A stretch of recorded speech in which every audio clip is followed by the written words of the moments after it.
Hermanos, les doy la más cordial bienvenida a todos los que nos estén viendo en línea, en cualquiera de nuestras plataformas, en YouTube o en vivo. Bienvenidos a esta casa de oración. Quiero decirles que para nosotros es un placer poder llegar hasta ahí donde están ustedes y queremos servirles. Esta es una casa de oración. Si tienen alguna petición de oración, pueden hacernos saber y estaremos orando por ustedes. Hermanos, yo les dije la semana pasada que vamos a empezar una serie de 4 sermones sobre Jonás. ¿Ok? Entonces yo quisiera empezar esta serie de Jonás haciendo un ejercicio de asociación, palabras, asociación. Yo digo una palabra y usted dice lo primero que le viene a la mente. ¿Ok? ¿Sí sabe cómo es eso, verdad? Que si yo digo ganar, usted no dice Cowboys, ¿verdad? Pero algo así. Vamos a ver, es de la Biblia. Yo digo una palabra y usted dice la palabra que le viene a la mente, ¿ok? ¿Listos? Adán y Caín y Noé y el arca. ¡Ay, qué bien, qué bien, qué bien! Todas esas están facilitas. Voy a darle ahora a tirar una curva en vez de tirar una recta en medio. Amram y Jesse y Luis. ¿Dónde está Luis y Jesse? ¿Ah? Amram y Amrami. ¿Qué me dijeron? No oigo bien. ¿Quién dijo Jocabet? Amram y su esposa Jocabet son los papás de Moisés. Entonces, eso quiere decir, eso me dice a mí, que ustedes en enero empezaron a leer toda la Biblia, ¿verdad? Y llegaron hasta Éxodo, los que contestaron. Los que no contestaron no han llegado a Éxodo todavía. Ahí va otra. David y... ¿Quién dijo Betsabé? Los que dijeron Betsabé, quiero que pasen al frente a recibir oración por nuestros ancianos que los unjan con aceite. La respuesta era Goliat, David y Goliat. La última, Jonás y la ballena y el gran pez. Es interesante, mis hermanos, pero aún personas que no tienen Biblia, que ni siquiera son dueños de una Biblia, han oído de la historia de Jonás y el gran pez, o Jonás y la ballena, como dicen algunos. Y luego uno se pone muy técnicos, ¿no? Que la ballena es un mamífero, no es un pez. Pero Jonás y el gran pez. La mayoría de las personas recuerdan a Jonás como el hombre que se lo tragó un gran pez. Y muchas personas al leer esta historia les parece como algo muy difícil de digerir, o de tragar, o de pasarse. Digo esto porque fue tragado por un pez. Cuando los escépticos, cuando los que dudan de la palabra de Dios, mis hermanos, los que se oponen a la Biblia, atacan tanto y atacan muchísimo a este libro, a esta historia, de que un hombre no puede ser tragado por un pez, que no se lo puede tragar un pez. Ellos luchan o batallan. Esta primera lección se titula La Gran Batalla. Batallan para creer en la existencia de un gran pez que se pueda comer un hombre y que no se deshaga el hombre adentro con todos los jugos gástricos y no sé qué más. Pero la verdadera lucha, por debajo de esa lucha, es la existencia de un gran Dios. La intención del autor que escribió el libro de Jonás no es que tú luches con la posibilidad de que haya un hombre pueda ser tragado por un pez, sino que luches con la realidad de que tú no quieres ser absorbido por la misión de Dios. Por lo tanto, yo quiero que empecemos a luchar con esta historia. ¿Ok? Vamos a luchar nosotros también. Vamos a ver los primeros 3 versículos de Jonás. Dice Jonás, capítulo 1, versos del 1 al 3. La palabra del Señor vino a Jonás, hijo de Amitai. Anda, ve a la gran ciudad de Nínive y proclama contra ella que su maldad ha llegado hasta mi presencia. Jonás se fue, pero en dirección a Tarsis, para huir del Señor. Bajó a Jope, donde encontró un barco que zarpaba rumbo a Tarsis. Pagó su pasaje y se embarcó con los que iban a esa ciudad, huyendo así del Señor. Yo no sé si notaron, pero en el primer versículo, en las primeras palabras, se menciona el nombre del papá de Jonás. Yo quiero que entienda que para un escritor hebreo, ellos son muy meticulosos cuando se trata de contar una narrativa histórica. Si están poniendo el nombre del papá, es porque él está hablando de un hombre real que fue a una ciudad real a predicar un mensaje a una ciudad real. Ellos, los escritores, son meticulosos, mis hermanos, y la forma en que se lee, la forma en que se está escribiendo esto, no es como se escribe un mito o como se escribe una fábula. Se escribe como una narrativa histórica, porque así lo hacen los judíos. En este relato, mis hermanos, estamos hablando de un hombre real llamado a ir a una ciudad real en un tiempo real en la historia. La ciudad, estamos hablando de la ciudad de Nínive, no de Narnia.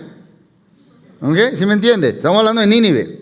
Y ambos, esta ciudad de Nínive es descrita como una grande en magnitud, era una gran ciudad, pero también era una ciudad grande en maldad. Una ciudad grande en maldad. En el Museo de Londres hay una parte que se encontró cerca de las puertas de Nínive. Quiero que vean esta fotografía. Y ustedes pueden ver ahí personas, y le ponen mucha atención. Una persona está siendo decapitada, a otra persona le acaban de cortar las manos y los pies, y los otros los ponían en estacas. Ya los romanos se fueron a otro nivel, a llevarlo a otro nivel de dolor para que batalle para morir. Pero los asirios fueron los primeros que ponían a gente en estacas. Pero se fija cómo le están cortando las manos y los pies a otro lo están decapitando. Era una gran maldad. Era una ciudad muy mala. Y sin embargo, mis hermanos, incluso 100 años después de ahorita, de lo que acabamos de leer en Jonás, capítulo 1 a 3, 100 años después, cuando Nahum predica la destrucción de Nínive, dice: cuando tú caigas, el mundo va a aplaudir, porque ya se quitó esta gran maldad. Así de mala era la ciudad de Nínive. Pero Jonás, mis hermanos, fue un profeta en la primera parte del siglo 8, fue contemporáneo de Amós y Oseas, y recibió una asignatura de ir a profetizar buenas noticias. Él es portador de buenas noticias. Lleva buenas noticias al reino del norte. Sus contemporáneos también hablaron, ¿verdad? Pero él lleva buenas noticias. Mire, en Segunda de Reyes, capítulo 14, verso 25, dice: Jeroboam II recuperó los territorios de Israel que estaban entre Lebo Amat y el Mar Muerto, tal como había prometido el Señor, Dios de Israel, por medio del profeta Jonás, hijo de Amitai, profeta de Gat-Hefer. Entonces Jonás es un profeta y es llamado a llevar buenas noticias. Era un profeta que tenía una buena reputación. ¿Okay? Pero tú dices, ok, yo puedo aceptar que Nínive era una ciudad muy mala, que Jonás fue un hombre histórico y que fue enviado por Dios a llevar en un tiempo específico ese mensaje. Pero yo no me puedo traer esa historia, yo puedo aceptar que él sea real, pero no que la historia sea real. Eso de que se lo tragó un pez me suena kind of fishy. Me suena que huele mal, huele a pez. Bueno, yo quiero que entendamos, mis hermanos, que yo no creo que tiene sentido que hay personas que dicen creer en Dios y al mismo tiempo decir que no creen en milagros. No es coherente decir eso. No es coherente. ¿Qué es más fácil creer, mis hermanos? Que un hombre fue tragado por un pez y estuvo 3 días en el vientre de un pez y luego salió vivo, o creer que un hombre estuvo muerto en una tumba muerto y después de 3 días volvió a la vida. ¿Qué es más fácil creer? Quizás, mis hermanos, tú creas, tú seas escéptico de la historicidad del relato de Jonás, pero aparentemente Jesús sí lo creyó. Quizás tú dudes sobre Jonás siendo tragado por un pez, pero Jesús sí se lo creyó. Y Jesús es Dios. Y para mí lo que Jesús dice vale más que todos los intérpretes del Antiguo Testamento y del libro de Jonás. Porque Jesús es Dios. Jesús tiene más autoridad que todos los intérpretes del Antiguo Testamento. Y Jonás, mis hermanos, es el único personaje del Antiguo Testamento con el cual Jesús se compara directamente a sí mismo. Él se compara directamente a sí mismo. Mire lo que dijo Jesús, Mateo 12, verso 38 al 41. Fíjese lo que pasa. Un día, algunos maestros de la ley religiosa y algunos fariseos se acercaron a Jesús y le dijeron: Maestro, queremos que nos muestres alguna señal milagrosa para probar tu autoridad. Jesús les respondió: solo una generación maligna y adúltera, parece que está escribiendo Nínive, ¿verdad? Exigirá una señal milagrosa, pero la única que les daré será la señal del profeta Jonás. Así como, ese es Jesús hablando, así como Jonás estuvo en el vientre del gran pez durante 3 días y 3 noches, el Hijo del Hombre estará en el corazón de la tierra durante 3 días y 3 noches. Fíjense más lo que dice Jesús: el día del juicio, los habitantes de Nínive se levantarán contra esta generación y la condenarán, porque ellos se arrepintieron de sus pecados al escuchar la predicación de Jonás. Ahora alguien superior a Jonás está aquí, pero ustedes se niegan a arrepentirse. Cuando hay un juicio, todos los que se están negando a creer en lo que yo les estoy predicando y a seguirme a mí, el día del juicio, la gente de Jonás a las que le predicó, de Nínive a los que le predicó Jonás, se van a levantar en juicio contra ellos. Nosotros éramos igual de malos, pero sí creímos y ustedes no. Jesús creía, mis hermanos, que un profeta real llamado Jonás inició un avivamiento real en una antigua ciudad llamada Nínive, tanto así que el anuncio de la presencia de ellos en el juicio final va a ser algo real. Más aún, mis hermanos, Jesús conecta la realidad de la resurrección con la integridad de la historia de Jonás tragado por un pez. Fue expulsado después de 3 días, dice Jesús, así el Hijo del Hombre va a resucitar. Pablo dice, en 1 Corintios 15, nuestra fe cristiana está basada en Cristo, que Él murió por nuestros pecados, que fue sepultado y que resucitó al 3er día. Dice el apóstol Pablo: si Cristo no resucitó, somos los más dignos de que nos tengan lástima. Somos unos tontos. En vano creemos. Somos dignos de lástima. Entonces Jesús dice que sí, esto es real, y lo conectó con su propia resurrección. ¿Qué valor tendría esta historia como un tipo de la resurrección de Jesús si no fuera verdad? No tendría sentido. Mis hermanos, yo nunca he estado en Roma, mi esposa sí, pero si voy a Roma un día, a mí me gustaría ir a visitar, algunos de ustedes han estado en Roma, a mí me gustaría ir a las catacumbas. Estamos hablando de túneles debajo de la ciudad, por millas y millas y millas de túneles, que allí se escondían los cristianos de ser perseguidos, y muchos de ellos tenían lugares donde adoraban a Dios. Incluso la imagen más antigua que tenemos arqueológicamente de Jesús está ahí, es de 400 años, está muy borrosa. Así que no importa cómo se lo pinten, es diferente. Ninguno sabe cómo era físicamente Jesús. Pero allí murieron, mis hermanos, desde el año 100 hay aproximadamente 150,000 personas o cadáveres en las catacumbas de Roma. Y la mayoría de ellas eran cristianos. Y en cada nicho que ponían junto a la pared donde ponían a alguien, no hay señales de cruces en todas partes. ¿Sabe qué hay? Hay imágenes de historias del Antiguo Testamento que les recordaban a ellos que ahí no se acabó todo. Historias de cómo Dios rescató a aquellos que estaban en peligros. Hay escenas sobre algunas tumbas de Noé y el arca, cómo rescató a Noé y a su familia de la destrucción.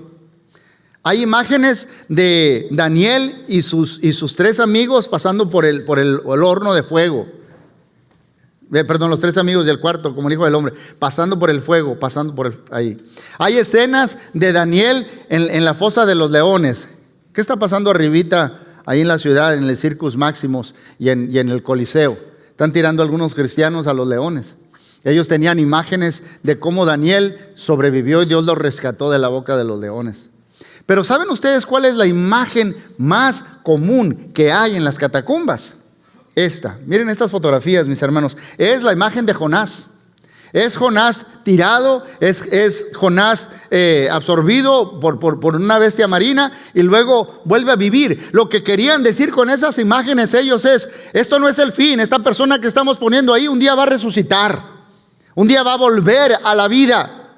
Esto es temporal. Eso es bello, mis hermanos. que los cristianos hacían esto.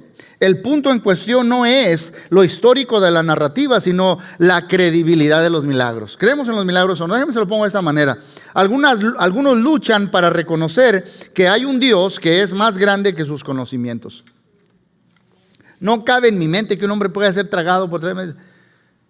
Es que batallamos para creer que hay un Dios que es más grande de lo que yo me puedo pensar o imaginar. Es por eso, mis hermanos, que yo no creo que ganemos nada cuando tratamos de acomodar las historias bíblicas que tengan sentido para no ofender las mentes de algunas personas que son muy científicas en su forma de pensar. Y podemos ir a investigar en la historia si hubo un hombre que se lo comió un gran pez y sobrevivió o no. Nada vamos a ganar con eso. Nada vamos a ganar con eso. Intentar que las historias de los milagros de la Biblia quepan dentro de las leyes naturales es no entender el punto. Las escrituras presentan una cosmovisión de un creador que puede hacer lo que él quiere con su creación. Si usted cree Génesis 1:1, lo demás es facilito. ¿Qué dice Génesis 1:1? Esta es la gente que estudia el libro de Dios, ¿verdad? ¿Qué dice Génesis 1:1? En el principio creó Dios los cielos y la tierra. Si usted puede creer eso, ya lo demás es fácil. ¿Ok? Entonces, tenemos a un Dios que Él crea, Él hace su creación. La creación, Dios no está sujeto a su creación, a las leyes que Él puso ahí. Él es Dios, Él es soberano. La creación está sujeta a Él. Eso es muy diferente, mis hermanos. Y yo creo que esto lo podemos ver en todos los evangelios, en la vida de Jesús. ¿Usted cree en los milagros? ¿Usted cree en Jesús? Sería la pregunta primero. Bueno, una vez a Jesús le trajeron unos pancitos, y cuando digo es así como unas gorditas, como unas pupusas. Y ya no siga hablando, hermano, porque nos va a dar hambre. Bueno, unos panecitos y unos peces, y alimentó a 5,000 hombres sin contar mujeres y niños. Si le ponemos una mujer por cada hombre, ya son 10,000. Y 2 niños mínimo, ya son 20,000. Y todos comieron, dice, hasta saciarse. Esa es la naturaleza. Hay una higuera, Jesús la maldice, ¿y qué pasa? Se seca desde hasta dónde? Hasta la raíz. Hay una tormenta, y los discípulos, que 4 de ellos mínimo sabemos que ahí pescaban y todo, en el mar de Galilea, sienten que se van a morir. Y despiertan a Jesús. Oye, ¿qué no te preocupa? Todos estamos haciendo algo, haciendo contrapeso, remando. Y Jesús se levanta y dice, y le habla al viento y las olas, y pum, se hace bonanza, se tranquiliza todo. El viento le obedece, las olas le obedecen. Este Dios es así de grande. En una ocasión un hombre tenía una mano así, y Jesús dijo, estírala, y ¡fium!, se le compuso. O a que alguien esté ciego, que la retina esté mal, y dijo Jesús, y pudo ver. Este Dios tiene control sobre la creación, sobre la naturaleza. Ahora, yo sé que para tener esa cosmovisión, esa forma de ver el mundo, se requiere fe.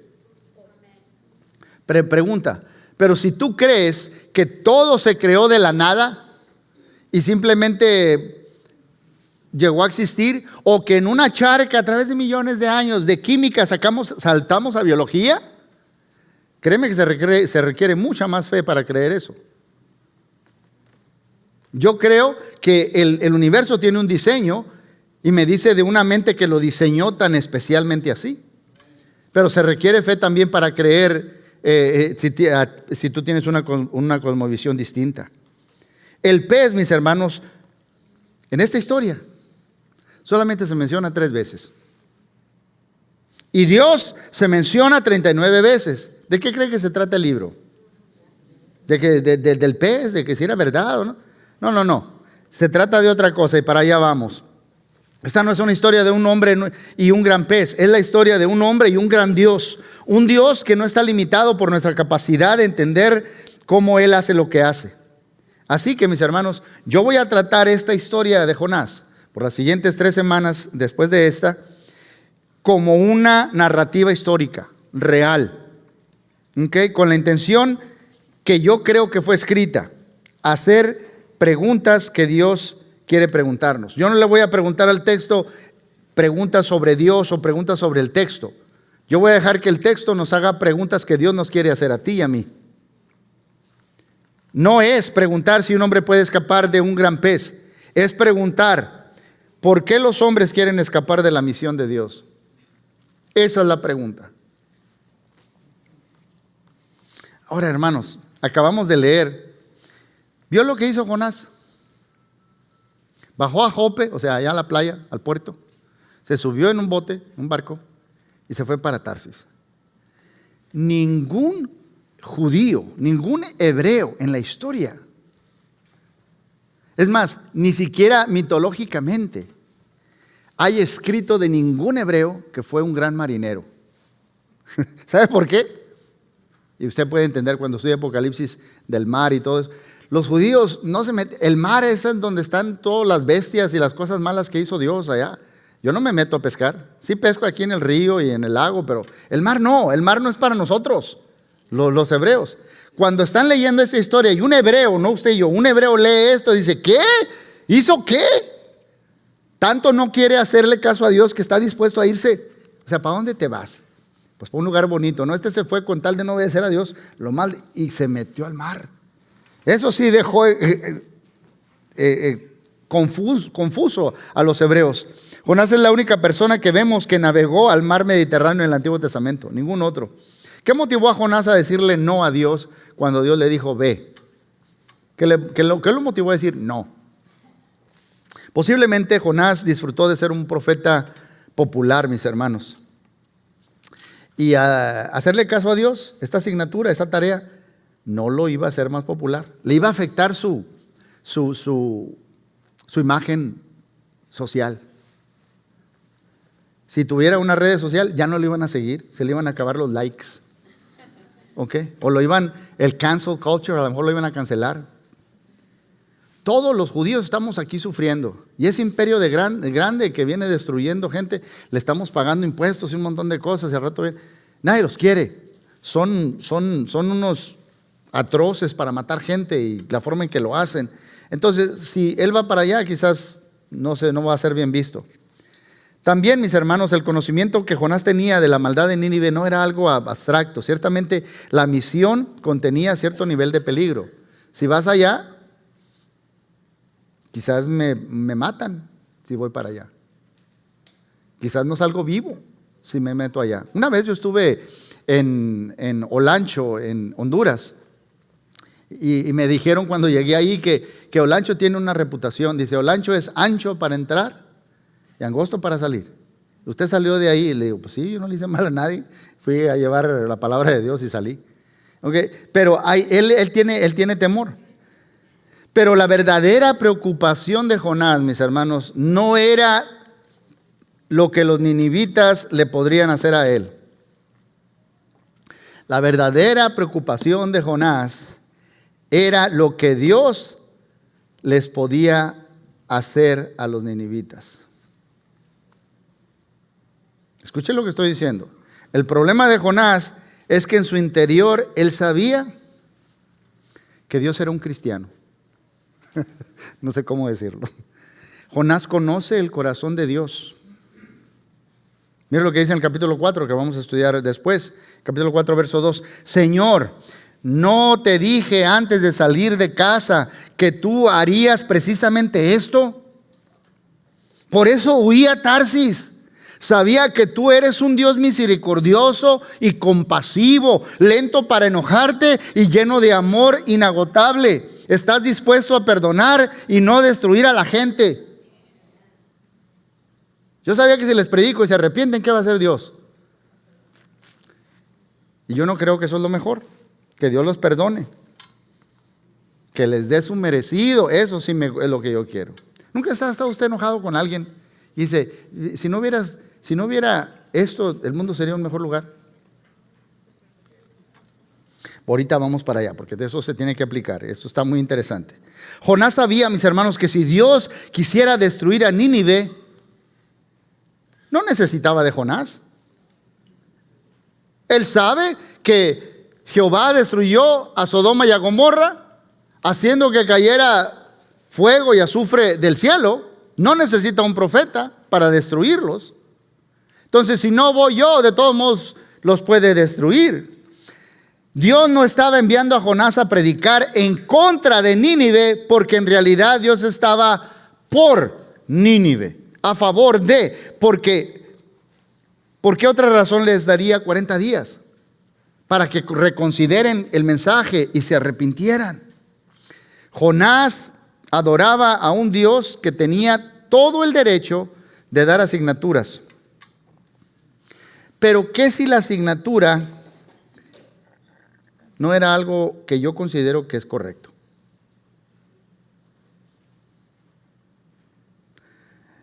Yo no sé cómo llevarlos a este nivel. ¿Nunca ha pensado usted que las cosas que está haciendo Dios o cómo las está haciendo Dios no tiene sentido? ¿Por qué está dejando Dios vivo a esta persona por tanto tiempo? ¿O por qué Dios no se lo lleva? Yo me imagino que muchos judíos en campos de concentraciones estaban orando: Señor, ya llévate a Hitler o destrúyelo. Entonces Jonás no está de acuerdo, porque Dios sabe que si él predica y la gente de Nínive se arrepiente, Dios los va a perdonar. Yo conozco el corazón de Dios.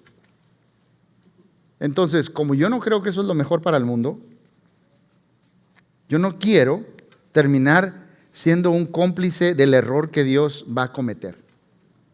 Según Jonás, lo ve como un error que Dios va a cometer.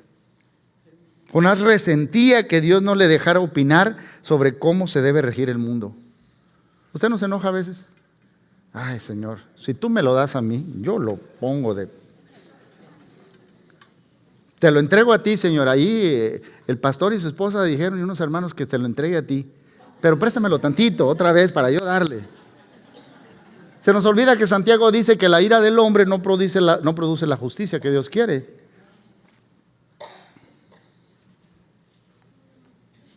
Déjenme les enseño una foto. Miren esta foto. Miren dónde está Nínive. 550 millas, ¿hacia dónde? Hacia el este. Y Tarsis está ¿dónde? A 2500 millas, lo que se consideraba en aquel mundo, en aquel entonces, el fin del mundo. Allá por Gibraltar. Hasta allá llegaron los fenicios, ¿verdad?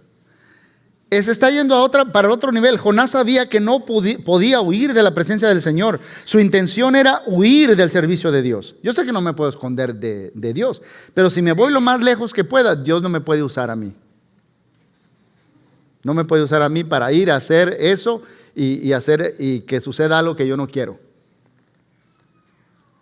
Yo no puedo ir ahí. Yo no puedo ir ahí. El libro, mis hermanos, no está haciendo la pregunta, ¿puede vivir el hombre adentro de un pez? El libro está preguntando, ¿puede vivir un hombre con un Dios cuya voluntad él no está dispuesto a obedecer? ¿Puedes vivir con un Dios así? Déjenme les digo esto, la mayoría lucha por anhelar una voluntad que sea más grande que sus anhelos. Esto es lo que yo quiero, pero Dios quiere esto, otra voluntad. La mayoría de las personas, mis hermanos, quieren una fe que dice, yo quiero un poco de esto, pero no de aquello. Yo no sé si ha ido usted, se ha hecho como se han hecho populares como Chipotle, cómo crecen, hay cada vez más Chipotles o Subways. Son tiendas a donde uno puede ver y dice, pónmele un poquito de esto, quiero más de aquello, de esto ponle más, de esto no le pongas, de esto sí, Mott's Pizza y Subway. Nosotros escogemos qué queremos y qué no queremos. Y pensamos que con Dios es así, leo su palabra, esto de ama a tu prójimo sí me gusta, esto de pon la otra mejilla, no. Y así escogemos. Y pensamos que podemos agarrar de aquí y dejar de allá y todo esto. Nosotros huimos de Dios, decidiendo qué parte de la agenda de Dios decidimos hacer y qué parte decidimos rechazar.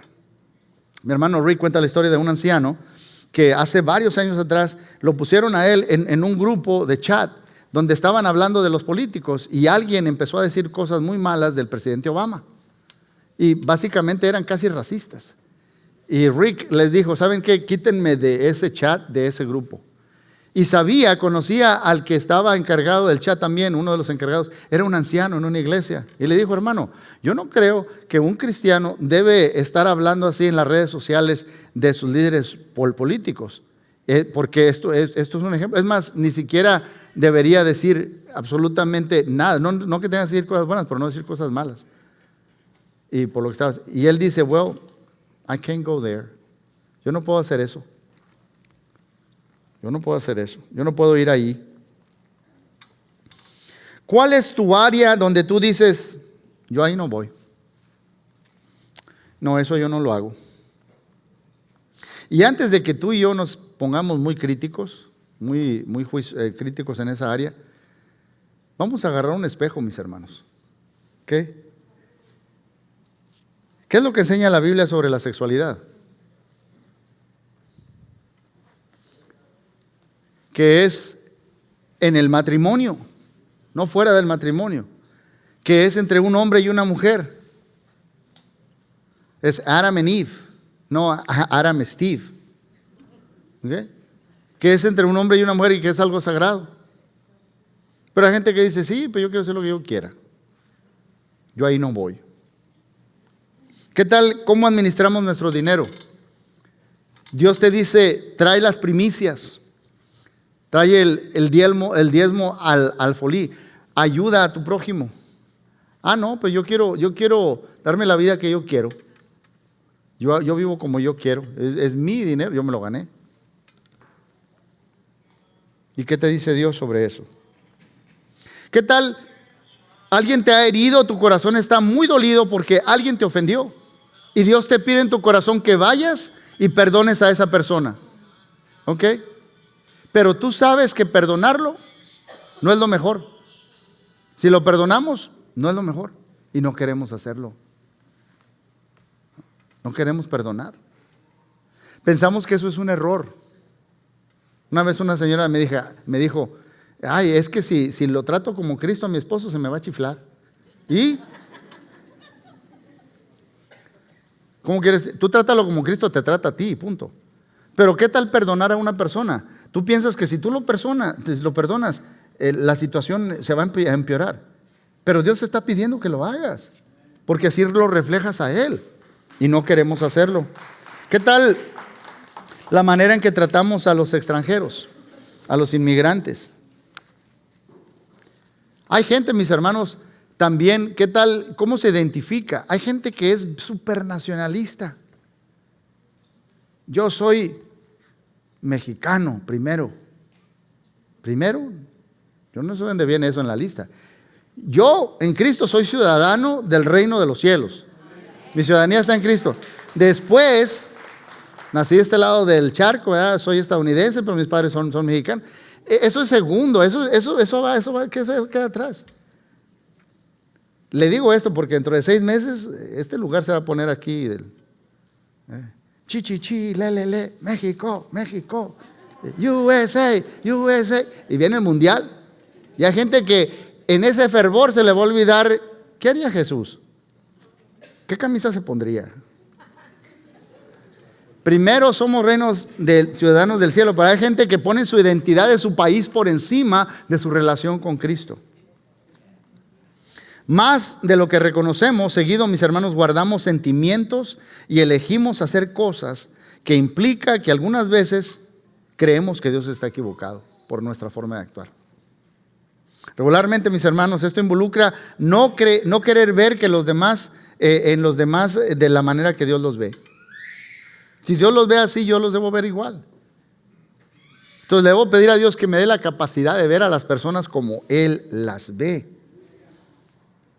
William Booth, el que empezó el Ejército de Salvación, era predicador en Londres, y llevó a su niño y lo metió en una cantina.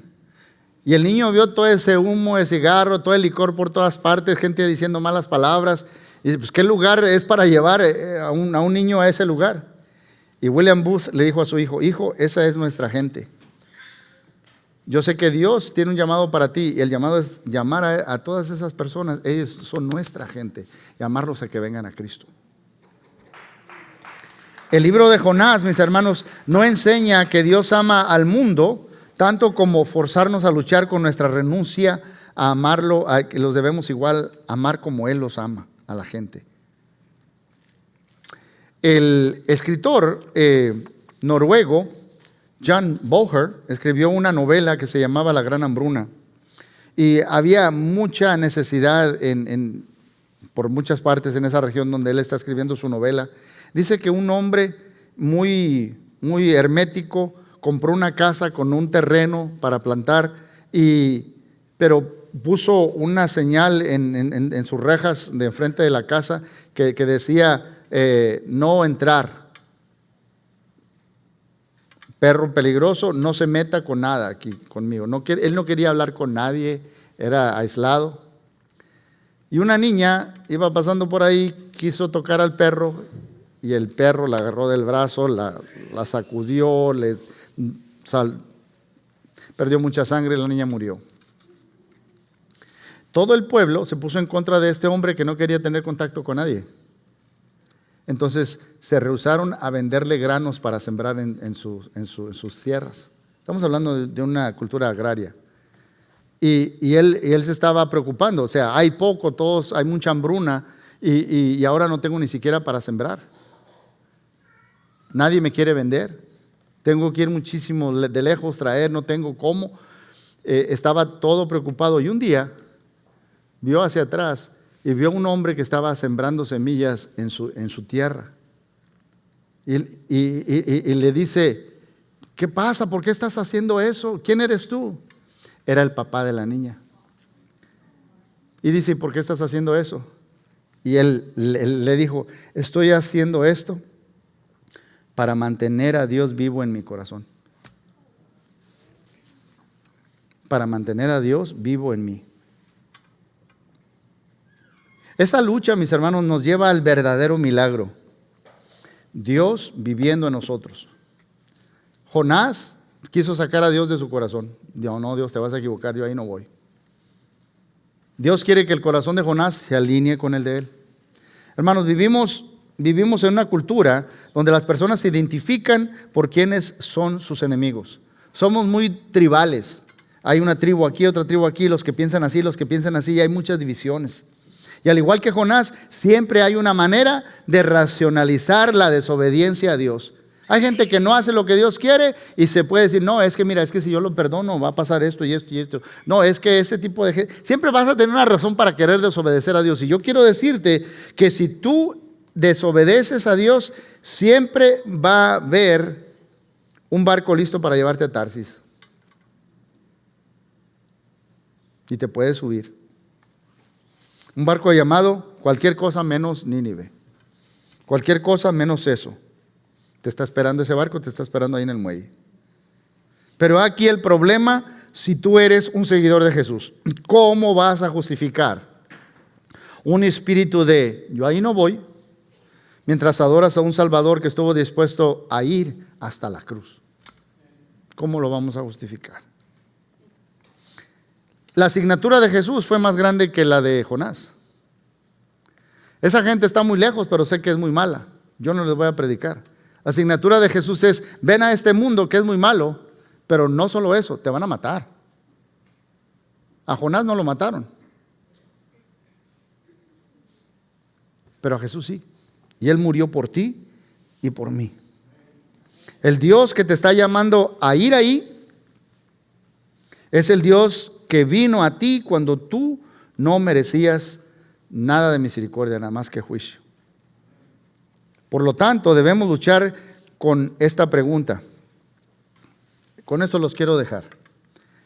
¿Quién o qué es tu Nínive? ¿Quién o qué es eso que dices, no, yo ahí no voy? No, eso yo no lo hago. No, yo creo que ahí, que Dios mande a alguien más, o ahí se equivocó. Yo no muevo el dedo. Yo ahí no voy. ¿Quién es tu Nínive? ¿Qué es tu Nínive? ¿Sabe qué? Yo supongo que tú ya sabes cuál es tu Nínive. Bueno, yo creo que tú ya sabes cuál es. Y necesito decirte que Dios no te va a dejar huir en paz. Venga la semana próxima, porque vemos a Jonás caer, pasa abajo y más abajo y más abajo, más abajo, más abajo. Pero Dios no te va a dejar en paz. Fue Dios el que preparó un pez. Fue Dios el que preparó una tormenta. Fue Dios el que va por los Jonases, Dios. Va por los pródigos. Y necesito decirte que Dios no te va a dejar en paz. Si el enfoque de Dios fuera solo Nínive, él fácilmente hubiera enviado a otro profeta. Después de que Jonás se fue, lo que me importa es Nínive, pues mandó a alguien más. Este libro, sí, a Dios le importa Nínive, pero a Dios le importa el corazón de Jonás. A Dios le importa Jonás. Pero Dios fue en busca de Jonás. No porque Dios necesitara a Jonás, sino porque Jonás necesita un gran Dios. Y tú y yo también necesitamos un gran Dios.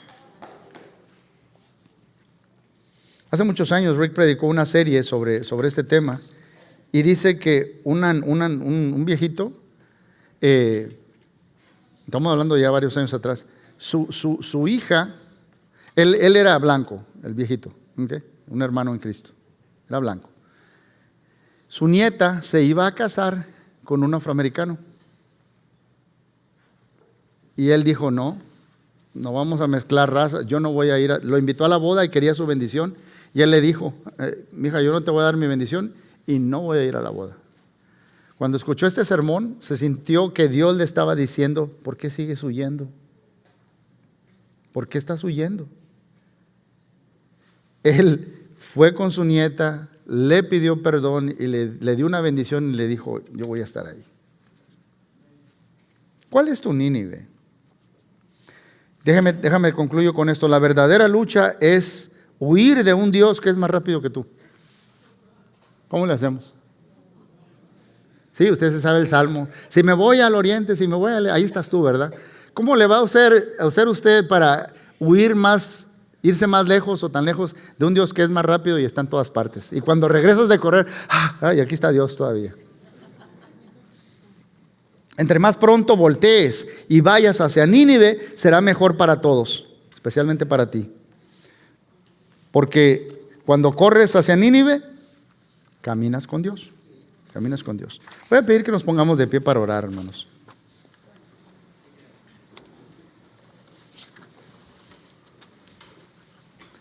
Padre Celestial, este grupo de tus hijos, Señor, sabemos que hay una cosa que no hemos querido hacer, o alguien que no hemos querido perdonar, o algo que tú nos has llamado a hacer, Señor, y todavía no hemos sido obedientes, porque nosotros racionalizamos y creemos que sería un error hacerlo. Pero si eres tú el que nos está llamando a hacer algo, Señor, ayúdanos a tener un corazón como el tuyo. Padre, te pido que si hay alguien que sabe cuál es su Nínive y todavía no quiere ir, yo te pido, Señor, que no tengan paz hasta que no lo hagan, para que sientan el gozo que hay en la obediencia, porque ahí estás tú. Obra en cada uno de nosotros, Padre, en el nombre de Cristo Jesús. Amén.